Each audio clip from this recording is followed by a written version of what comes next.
Welcome! My name is Kim Kenville and I'm a professor of aviation at the University of North Dakota. This past year I've been on sabbatical and created a series of videos for airport board members. Video 2 will provide insight on how to organize and conduct effective public meetings, committee structures, fiduciary responsibilities, and possible areas of conflict of interest.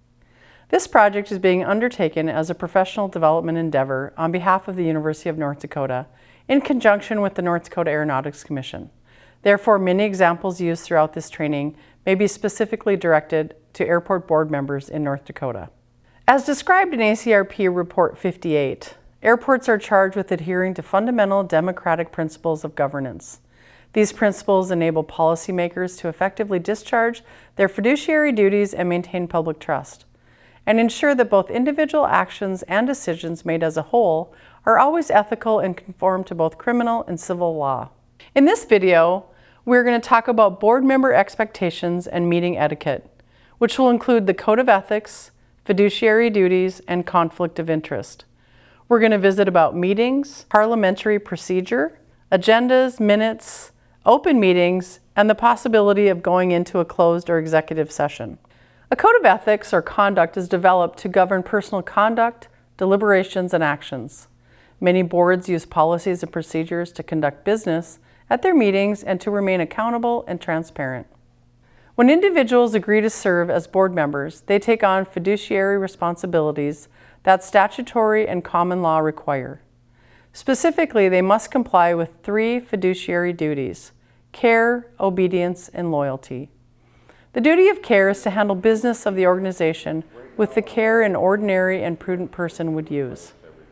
The duty of loyalty is to act in the best interests of the organization, even if it means forfeiting an opportunity that would benefit them personally. The duty of obedience is to work to ensure the organization follows all applicable laws, complies with reporting requirements, and follows the organization's articles and bylaws.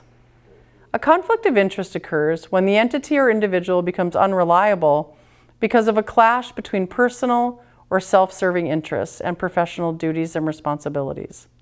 Such a conflict occurs when a company or person has a vested interest, such as money, status, knowledge, relationships, or reputation, which puts into question whether the actions and judgments and decision-making can be unbiased.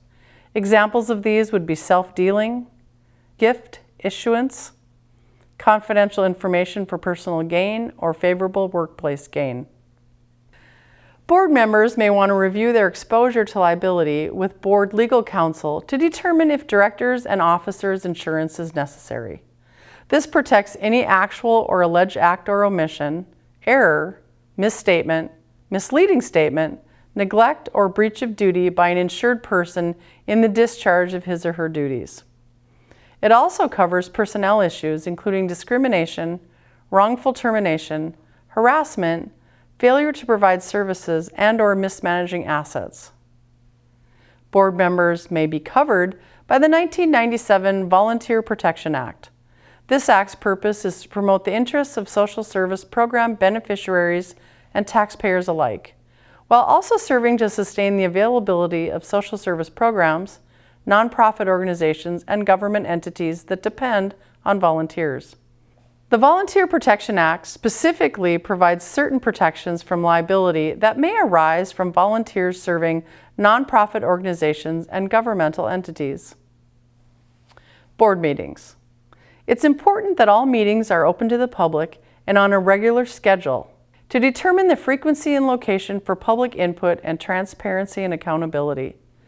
It is vital to publish a notice, agenda, and minutes of your meeting. It is also important to review state open meeting or sunshine laws. Training is available from the North Dakota Attorney General's office, and it's really important to refresh your yearly training with your board members. This slide recognizes some really great information out there on the website at the Grand Forks Regional Airport Authority. So the upper slide talks about the Grand Forks Regional Airport Authority Board of Commissioners meeting every 4th Thursday at 8 a.m. in the Byron L. Dorgan Terminal Boardroom at the airport. Next, we talk about notice giving out. So 1 week prior to the meeting, this will be sent out, giving the date, the time, and location of the Grand Forks Airport Authority Board of Commissioners. It also signifies that there is a Zoom option available, so if you can't attend in person, you can attend via the computer. In the middle of the screen, we see the actual agenda for the meeting, which is a reading and approval of past minutes, reports that will be given at the meeting, and then C signifies new business that will be required that the board acts on this business to either pass or not pass what is being asked. Number 4 is always available as other because this signifies that things may come up that the airport board will need to act upon. The meeting minutes are also stored on the airport's website dating back to 1987, so it'll be some good solid reading for everybody. And if you're curious about open records requirements, the North Dakota Attorney General's Office has a manual online which can be found on nd.gov. Parliamentary procedure or meeting etiquette can be any set of rules and guidelines the board formally wishes to govern themselves, with Robert's Rules of Order being the most common type. The goal of parliamentary procedure is to set forth the order of discussions and ultimately get to a place where all group members can agree through quorum or majority on what they would like to accomplish or how to move forward.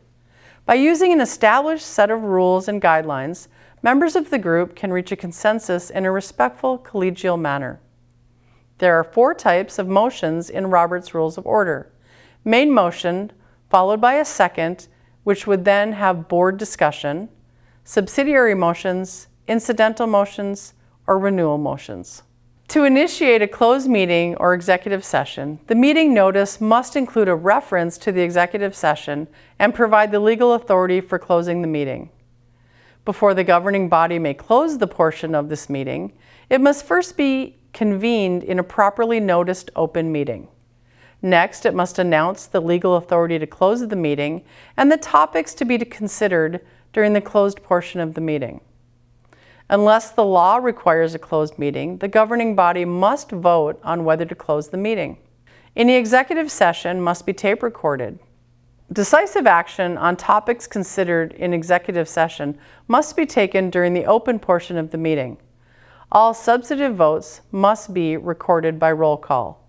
Engage your board attorney whenever questions arise about open meeting laws. Here we have an example of an airport authority agenda where number 7 shows that the airport may consider an executive session if necessary. It doesn't mean they're going to go into executive session. It just means they have the legal authority and it must be published on their agenda.